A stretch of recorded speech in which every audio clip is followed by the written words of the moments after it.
अल्मोड़ा बस हादसे के बाद मुख्यमंत्री पुष्कर सिंह धामी ने राज्य स्थापना दिवस पर आयोजित होने वाले सभी सांस्कृतिक कार्यक्रमों को रद्द कर दिया है। उन्होंने कहा कि राज्य स्थापना दिवस के सभी कार्यक्रम सादगी के साथ मनाए जाएंगे। वहीं कांग्रेस के प्रदेश महामंत्री नवीन जोशी ने मुख्यमंत्री के फैसले का स्वागत करते हुए कहा कि राज्य गठन को 24 साल पूरे हो चुके हैं, लेकिन अभी तक सड़क दुर्घटना पर विराम नहीं लग रहा है। बीजेपी अपने कार्यकाल में सिर्फ उत्पीड़न और हिंदू मुस्लिम ही कर रही है।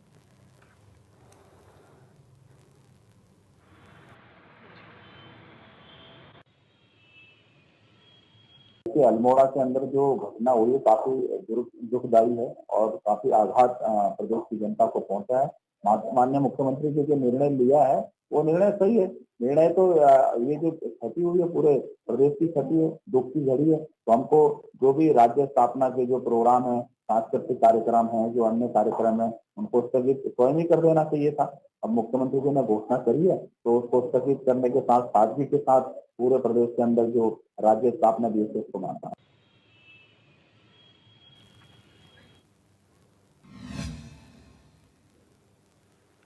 और हमारे संवाददाता हिमांशु गौड़ हमारे साथ लाइव जुड़ चुके हैं ज्यादा जानकारी के लिए। हिमांशु, जिस तरह से अल्मोड़ा घटनाक्रम हुआ उसके बाद से राज्य स्थापना दिवस के तमाम कार्यक्रम रद्द कर दिए गए हैं, बड़ी सादगी के साथ इसे मनाया जाएगा। विपक्ष क्या हमला कर रहा है अब सत्ता पक्ष पर?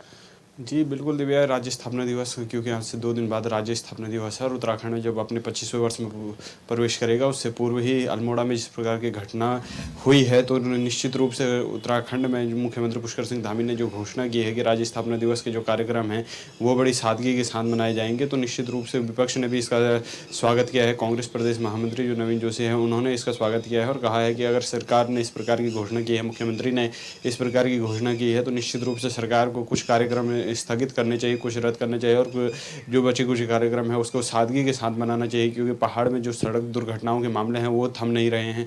इससे पूर्व कई बड़ी घटनाएं हुई हैं और अल्मोड़ा की घटना एक प्रत्यक्ष उदाहरण हम लोगों के सामने है, जिसमें हमने देखा है कि निश्चित रूप से 36 लोगों की जो है अचानक से मौत हो गई है और कहीं ना कहीं इस घटना के बाद पूरे प्रदेश में जहाँ शोक का माहौल है तो कहीं ना कहीं कांग्रेस ने भी इस फैसले की स्वागत किया है।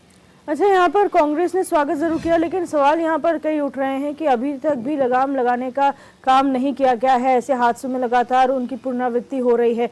ऐसे में विपक्ष के पास क्या कुछ सुझाव है सरकार को देने के लिए कि आखिर क्या किया जा सकता है बेहतरी के लिए? जी बिल्कुल दिव्या, निश्चित रूप से विपक्ष लगातार इस मामले में सरकार पर हमलावर है, क्योंकि आज से 24 वर्ष पहले जिस राज्य आंदोलन में हमने 42 शहादतें हमारे शहीदों ने दी, आज उस अवधारणा को हम पूरा कर रहे हैं, लेकिन तमाम सवाल आज भी हमारे सामने जस के तस बने हुए हैं। जो जिस आंदोलन के पीछे, जिन सवालों के पीछे उत्तराखंड का पृथक उत्तराखंड राज्य आंदोलन लड़ा गया, उसमें तमाम सवाल आज भी जस के तस खड़े हुए हैं। चाहे बेहतर सड़क व्यवस्था हो, जिसका जीता जागता उदाहरण अल्मोड़ा की घटना ने हम सभी आंखें खोल दी हैं कि 24 वर्ष भले ही हमने राज्य गठन के हो गए हैं, लेकिन हम सड़क दुर्घटनाओं पर कितना काबू पा सकते हैं, सड़कों की स्थिति हमने कितना सुधारा है। गड्ढा मुक्त सड़कों की बात सरकार करती है, सड़क चौड़ीकरण की सरकार बात करती है, सड़कों पर बेहतर बैरिकेड, बेहतर सुरक्षा देने की बात करती है, लेकिन कहाँ हम आज भी सड़क सुरक्षा के मामले में हैं। 24 वर्षों में 20,000 से ज़्यादा लोगों ने उत्तराखंड में सड़क दुर्घटनाओं में अपनी जान गंवाई है। तो ये निश्चित रूप से चाहे उसके बाद अल्मोड़ा ही की घटना ने एक और पहलू को यहाँ पर उजागर किया है कि जहाँ पर ऋषिकेश एम्स से डॉक्टरों की टीम को हल्द्वानी बुलाना पड़ा। कहाँ पहाड़ों में आप स्वास्थ्य की बात करते हैं, कहाँ पहाड़ों में आप बेहतर स्वास्थ्य सुविधा देने की बात करते हैं। तमाम ऐसे सवाल जो हैं विपक्ष लगातार सरकार पर कर रहा है और इन सवालों को लेकर विपक्ष का कहना है कि सरकार को बेहतर सड़क सुविधा देनी चाहिए, बेहतर स्वास्थ्य सुविधाएं पहाड़ों में देनी चाहिए और इस प्रकार की घटनाओं की पुनरावृत्ति ना हो, इसको लेकर भी कहीं ना कहीं सरकार को प्रयास करने चाहिए। अच्छा, यहाँ पर कांग्रेस लगातार सवाल उठा रही है, लेकिन अगर सत्ता पक्ष की बात की जाए तो विपक्ष को हमेशा ही निराधार बताया जाता है या फिर बिना मुद्दों के बताया जाता है। तो ऐसे में जब यहाँ पर स्वागत हुआ है मुख्यमंत्री के फैसले का, तो सत्ता पक्ष की तरफ से किसी प्रकार का बयान आया है इस पर? जी बिल्कुल दिव्या, सत्ता पक्ष और विपक्ष कहीं ना कहीं समय अब क्योंकि राज्य के में इस प्रकार की घटनाएं हुई हैं, इस प्रकार की घटना हुई है तो निश्चित रूप से राजनीति को दरकिनार करते हुए यहाँ पर इंसानियत की जो भावना है, उत्तराखंडियत की जो भावना है उसको सामने रखा गया है। और विपक्ष और सत्ता पक्ष ने भी कहीं ना कहीं कहा है कि अगर कांग्रेस सरकार के इस फैसले का समर्थन करता है तो ये सराहनीय पहल होगी, क्योंकि विपक्ष की जो भावना है उससे उठकर कहीं ना कहीं जो इंसानियत की भावना यहाँ पर विपक्ष ने दर्शाई है उसको लेकर कहीं ना कहीं सत्ता पक्ष ने भी भी कांग्रेस के इस बयान का स्वागत किया है। जी, बहुत शुक्रिया हिमांशु जानकारी साझा करने के लिए।